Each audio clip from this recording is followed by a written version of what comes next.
नमस्कार छात्रों। आज का अपना टॉपिक है अधिगम के आकलन में उपकरणों में ही परीक्षण। परीक्षण यानी कि टेस्ट। एक अध्यापक को या शोधकर्ता को अपने किसी न किसी परीक्षण के लिए टेस्ट की आवश्यकता होती है और उसके द्वारा बनी बनाई परीक्षाएं जो जांच होती है वो तो काम में आती है, लेकिन एक सही ढंग से बनी हुई प्रामाणिक जो होती है उस परीक्षा की आवश्यकता पड़ती है। परीक्षण दो प्रकार के होता है, एक तो प्रामाणिक होता है और एक होता है अप्रामाणिक। प्रामाणिक जो होता है वह विभिन्न प्रकार के जांचों के बाद उसको तय करके ऑथेंटिक बनाकर उस टेस्ट को वैलिड किया जाता है, जबकि अप्रामाणिक वह टेस्ट होता है जिसको शिक्षक स्वयं बनाता है। अब अप्रामाणिक जो टेस्ट होता है उसमें अध्यापक निर्मित जो टेस्ट होता है उसमें मूल्यांकन के लिए जो परीक्षण का निर्माण करता है उसमें विभिन्न गुणों और योग्यताओं का मूल्यांकन करना और मापन के लिए विभिन्न गुणों और योग्यताओं के लिए आवश्यक है कि वह उन सभी तमाम प्रकार के जो कंटेंट होते हैं उनको ध्यान रखते हुए उनका उपयोग करें। उद्देश्य और आवश्यकता के अनुसार एक अध्यापक शोधकर्ताओं को कई प्रकार के उपकरणों और प्रश्नों या परीक्षणों का निर्माण करने की आवश्यकता होती है। आकलन में विभिन्न परीक्षणों द्वारा यह तय किया जाता है कि बालक की उपलब्धि का परीक्षण करना है तो हमें उसकी विभिन्न प्रकार की योग्यताओं, रुचि, क्षमताओं, गुणों एवं उसकी जो योग्यताएं हैं उनका पता लगाना है। तो हम एक परीक्षण को उत्तम और गुणवत्तापूर्ण परीक्षण होना ही चाहिए। तो किसी भी वस्तु को अच्छा बुरा बनाने के लिए कुछ कसौटियाँ भी तय की गई। कसौटियों में जो हम बात करते हैं उससे पहले हम उत्तम डॉक्टर महेश बर्गर ने एक परिभाषा, एक विचार कहा कि उत्तम परीक्षण आवश्यक रूप से प्रयोजन और मानकीकृत यंत्र है जो मानव द्वारा उसके व्यवहार में वस्तुनिष्ठता और व्यापकता के साथ उसका निरीक्षण करता है। यानी कि यांत्रिक तो होता ही है लेकिन स्टैंडर्ड भी होता है और वह मानव के द्वारा जो दी गई हुई वस्तुनिष्ठता है उसकी व्यापकता का अध्ययन करता है, निरीक्षण करता है। परीक्षण की परिभाषा से तो हमें उसकी विशेषताओं, कसौटियों के बारे में जानकारी मिलती है, लेकिन ये कसौटियाँ या विशेषताएं दो प्रकार की होती है। एक तो है तकनीकी कसौटी और दूसरी होती है व्यावहारिक। पहले हम समझ लेते हैं तकनीकी कसौटी। तकनीकी कसौटी क्या होती है? टेक्निकल जो क्राइटेरिया होता है उस टेक्निकल क्राइटेरिया को हम समझ लेते हैं। हमें तकनीकी जो कसौटी या विशेषता है या क्राइटेरिया है उसमें हम किस किस बिंदुओं को, किन किन गुणों को उसमें शामिल करते हैं। पहला मैं बताता हूँ विश्वसनीयता, दूसरा होता है वस्तुनिष्ठता, तीसरी होती है वैधता, चौथी होती है मापन और एक होती है विभेदकारिता। ये कुल मिला के उसकी तकनीकी कसौटियाँ हैं जिनको हम अभी अध्ययन करेंगे। पहली होती है विश्वसनीयता।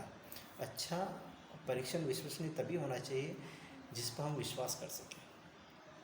विश्वसनीयता से हमारा तात्पर्य यह है कि किसी भी परीक्षण को बार बार टेस्ट किया जाए तो उसका परीक्षण जो उसका परिणाम आएगा वो समान आना चाहिए, उसमें किसी प्रकार का कोई अंतर नहीं आना चाहिए। इसलिए उस परीक्षण को किसी अन्य विभिन्न परिस्थितियों में भी उसका परीक्षण किया जाएगा, उस जांच का, उस टेस्ट का, तो उसका परीक्षण का जो परिणाम है, निष्कर्ष है, वो समान रूप से आएगा। निबंधात्मक परीक्षण की जो बात आ रही है, निबंधात्मक परीक्षण में इस विश्वसनीयता की जो बात की जाती है वो एक समान नहीं आती है, क्योंकि प्रत्येक जाँच करता होता है या अध्यापक होता है, उसका जो जांचने का जो तरीका है या परीक्षण टेस्ट करने का जो तरीका होता है वो अलग होता है। इसलिए निबंधात्मक से अच्छा है वस्तुनिष्ठ। वस्तुनिष्ठ का जो परिणाम आता है, जो जांच होता है वो काफ़ी विश्वसनीय होता है। उसमें किसी भी समय उसका निर्माण या उसका जांच किया जा रहा है, चाहे कोई सी भी परिस्थिति में उसका फलांक या परिणाम एक समान आए, उसमें किसी प्रकार का कोई परिवर्तन नहीं आएगा। परीक्षण की प्रकृति और उद्देश्य को ध्यान रखते ही विश्वसनीयता का ध्यान रखना चाहिए। दूसरा है वस्तुनिष्ठता। वस्तुनिष्ठता यानी कि ऑब्जेक्टिविटी। एक उत्तम प्रकार का परीक्षण है वो वस्तुनिष्ठ, जो तकनीकी रूप में सबसे ज़्यादा भरोसेमंद और विश्वास होगा। यह वस्तुनिष्ठता ही उस परीक्षण की वैधता को परिपक्व करती है और इसमें किसी प्रकार का कोई व्यक्तिगत पक्ष नहीं आता। यह सभी छात्रों के लिए एक समान है, चाहे वो प्रतिभाशाली हो या मंदबुद्धि हो या बिगड़ा वर्ग हो, सबके लिए एक समान परीक्षण होता है और वस्तुनिष्ठता है और इसको किसी भी समय उसका निरीक्षण किया जाता है तो परीक्षा या परीक्षक होता है उसका अंक एक समान रखेगा, चाहे प्रश्न कोई सा भी हो उसका सभी छात्रों के लिए एक अंक निर्धारित है। यूँ नहीं कि किसी अन्य छात्रों को अलग अलग अंक के आधार पर उसको नॉमिनी दी जाए, सभी छात्रों के लिए एक ही अंक निर्धारित है अगर उस प्रश्न का उत्तर सही है तो। इसमें किसी प्रकार का व्यक्तिगत जो पक्ष है या निर्णय है उस पर काम नहीं करेगा, इसलिए इस परीक्षण को वस्तुनिष्ठ कहा है। इसमें परीक्षक की व्यक्तिगत प्रभाव का कोई महत्व नहीं होता। तीसरा होता है वैधता। जब कोई परीक्षण वैध नहीं होता तो वो उपयोगी नहीं होता, इसलिए वैध परीक्षण के लिए चाहिए कि वो उसका मापन करने के लिए निर्माण हुआ, जिस उद्देश्य को लेकर उसका मापन करने के लिए निर्माण हुआ वो उसी के लिए ही बना हुआ है। और अगर उसको जिस उद्देश्य की पूर्ति करने के लिए आप उसका निर्माण किया है और उसको प्रयोजन को ध्यान में रखते आप मापन नहीं करोगे तो वो उसके किसी काम का नहीं। इसलिए यदि कोई परीक्षण किसी श्रेणी या सीमा तक विद्यार्थियों की उसी विशेषता का मापन करता है तो वह परीक्षण वैध है। अन्यथा परीक्षण की वैधता परीक्षण के उद्देश्य पर तय करती है और अगर वो परीक्षण का जो उद्देश्य है उस परीक्षण के उद्देश्य की वैधता को ख़त्म कर लेता है या उस उद्देश्य को लीक से हटकर उस परीक्षण को करता है तो उसकी वैधता हमेशा अपने आप समाप्त हो जाती है। इसलिए गणितीय योग्यता में जब परीक्षण किया जाता है और गणितीय योग्यता में या आंकिक गणना में उसका परिणाम एकदम 100% आता है तो वो परीक्षण वैध है, वैलिड है। अब आती है विभेदकारिता। विभेदकारिता का जो कॉन्सेप्ट है, इस कॉन्सेप्ट में ये देखा जाता है कि मंदबुद्धि और प्रतिभाशाली बालकों के लिए जो अंकों का जो निर्धारण है वो अंकों का निर्धारण विभेदकारिता के माध्यम से किया जाता है, यानी कि अलग अलग परीक्षण की जब बात की जा रही है। परीक्षण जो मंदबुद्धि बालकों के हैं तो मंदबुद्धि बालकों के अनुसार ही पेपर का निर्माण किया जाता है, उसका परीक्षण उसी प्रकार किया जाता है और जो प्रतिभाशाली छात्र हैं उनके परीक्षण के लिए पेपर अलग से निर्माण किया जाता है। तो इन दोनों में अंतर स्पष्ट करने के लिए जो परीक्षण सामूहिक रूप से तैयार किया जाता है उसके अंकों का जो निर्धारण ही उस बालक को मंदबुद्धि की श्रेणी में रखता है और उसको प्रतिभाशाली की श्रेणी में रखता है। तो इस तरीके से हम बता सकते हैं कि विभेदकारिता जो है वह एक परीक्षण का उत्तम साधन है। फिर बात आता है मानक।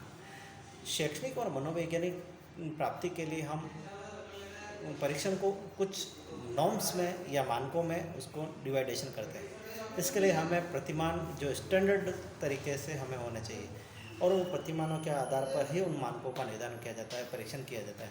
बिना मानक के आप परीक्षण नहीं कह सकते, तो मानकों को ध्यान रखते हुए आप परीक्षण तय कर सकते हैं। इसलिए एक अच्छे परीक्षण के लिए हमें इन विभिन्न प्रकार के जिसमें विश्वसनीयता होनी चाहिए, वैधता होनी चाहिए, वस्तुनिष्ठता होनी चाहिए और विभेदकारिता के साथ साथ मानक का भी अपना एक महत्वपूर्ण योगदान होता है, जिसमें एक व्यक्ति की तुलना दूसरे व्यक्ति से की जा सकती है और उसके लिए किसी यह मानक जो कुछ छात्रों को लेते हुए, बड़े संख्या में छात्रों को लेते हुए उनके बीच में स्टैंडर्ड प्रतिमान स्थापित करते हुए उनका परीक्षण किया जाना चाहिए। इस तरीके से हम मानक यदि मापन कोई भी हो और उसके लिए उपरोक्त तकनीकी जो विशेषता है तो वह मानक के साथ ही वह तकनीकी विशेषताओं में ये जो सारे कंटेंट मैंने अभी आपको बताया जिसमें से विश्वसनीयता, वस्तुनिष्ठता, मापन, वैधता, विभेदकारिता, ये तकनीकी कसौटियों या क्राइटेरिया में इन उपकरणों को शामिल किया जाता है, तभी वह परीक्षण वैलिड कहा जाता है। तो आज के लिए अपना जो प्रकरण है तकनीकी कसौटियाँ जो परीक्षण का एक मूल साधन है, उपकरण है जिसके आधार पर परीक्षण किया जा सकता है। दूसरी जो कसौटी है व्यावहारिक कसौटी, उसके बारे में हम कल अध्ययन करेंगे। आज के लिए इतना ही, धन्यवाद।